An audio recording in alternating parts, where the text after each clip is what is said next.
şiddetli oluşturan hiçbir yaklaşımın düşüncenin geleneği ve inanışın sütununa ulaştıran gücü ayrı değerdir.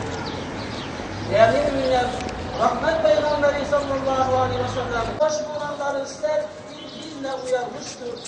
Onun kadına muamelesi, şefkat, merhamet, nezaket ve anlayış örnekleriyle doğru.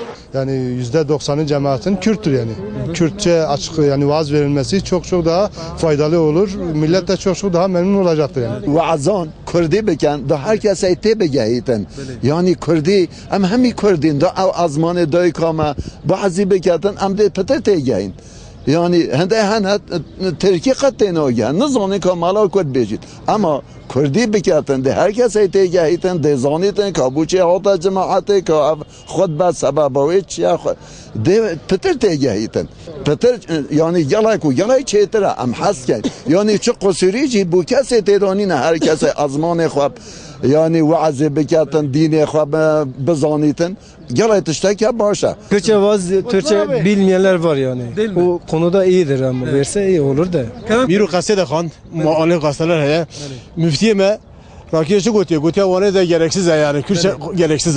Ma herkes ki bir Batman'ı Diyarbakır Nizakilere Urfa'ya her Kürtçe mesela başbakan tasvip dike ve deri müftiye me herkes red dike yazıklar olsun vallahi. واعظ ما يجي كل ما جاء مدخلين كل ما جي انا حاجه كم بدأنا عدالة كل ما جاء كل ما جاء انا دي ما İşte baş zamanı mı ya? Hatta am tuştaki anlamış ne ben ki bejaji teki de bejam ne zanın.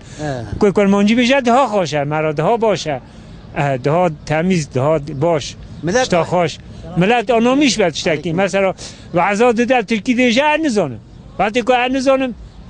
Ama fayda mı çe ne be? ما كل ما يا جامعه هم جتي واضح ديناميش که كل ما تركي ديجا تركي وي گوید خي گوید نه در باشه که اما كل ما جي بجای انا دلی بجای زفت تشتك خوشه ولا احتیاج نم یک گنده هيا بلا اجنه بده گنده راجي وجه ما جي نزارن تركي وعزا بدن يعني ملای ما مکتبش خون نخونه ایل کو خولن ترکی نزارن وعزا بدن اگر کرمانجی بد هاش وعزا بدن امش ده ها خواست دینامیست که ده ها خوشه ها ترکی ها کرمانجی هرچی بره هم فرق تنه نجی آیریم استیا تنه نه ما کرمانجی کو بده ده ها امجی به آنامیش ده خوجه مجد ها رنده ده خوجه مجد ها خوش دادن ملش ده ها آنامیش ده فایده زیاد بینه ده ها خوشه